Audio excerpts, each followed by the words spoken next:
Sa ilalim ng Proclamation number 655, inilabas na ng palasyo ang listahan ng mga holidays para ngayong 2014. Ito'y upang malaman at maplano ng ating mga kababayan ang kanilang magiging bakasyon sa hinaharap.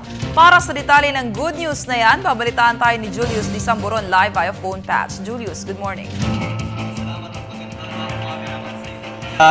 Unang araw ng buwan ng Enero sa taong 2014, inilabas na ng Palasyo ng Malacanang ang mga inaasahang listahan ng mga official holidays sa bansa ngayong taong 2014.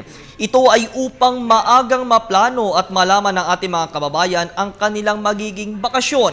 Ngayon po ay may inaasahan ding 4 long weekends, kaya yung mga mag-aaral natin dyan, asahan na magkakaroon po tayo ngayon ng special holidays at karamihan sa mga regular holidays na ito ay papatak sa mga weekdays. Ilan po sa mga ito ilan sa mga regular holidays na ito ay ang unang araw ng Enero, araw po ng Miyerkules, New Year's Day, ika-9 ng buwan ng Abril, araw din ng Miyerkules, araw naman po ng Kagitingan, April 17, Maundy Thursday, April 18, Good Friday, at sa pagsapit naman po sa buwan ng Agosto 25, araw po ng Lunes, ang National Heroes Day. Samantala po, ang Bonifacio Day ay papatak po ng araw ng Linggo at 30 sa buwan ng Nobyembre. Samantala po, ang Pasko ay tatapat sa buwan o sa araw ng Huwebes at ang Rizal Day naman po ay araw po ng Martes. May mga special non-working holidays din po tayo. Kabilang po dyan ang Chinese New Year sa January 31, araw po ng Biyernes,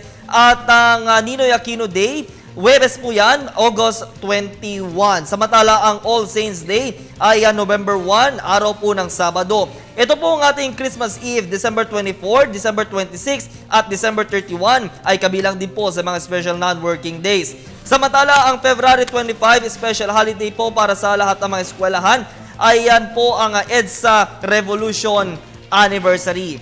Sa regular holiday, nangangahulugang ang isang empleyado ay babayaran in full even ang manggagawang ito ay hindi magtungo sa kanyang trabaho. Pero kung magtatrabaho siya, via double pay ang ibabayad dito. Para sa mga special holidays naman, ang isang empleyado ay hindi babayaran kung hindi siya magtatrabaho, but he or she will be entitled to 130% of the usual pay o kung siya nga ay magtatrabaho. Kaya ngayon, yung aasahang holiday, tiyak ang iba po ay magsasaya na naman gaya nga nung naunang ulat na ating kasamang si Emil Carion at paplanuhin ang pamamasyal ng kanilang pamilya. Kaya yan muna, Audrey Vivian Pia, may holidays tayo ngayon. Abay, tiyakin natin na maplano natin ito ng maayos. Happy New Year sa inyo! Para sa Telebisyon ng Bayan, ako si Julius Disamburon.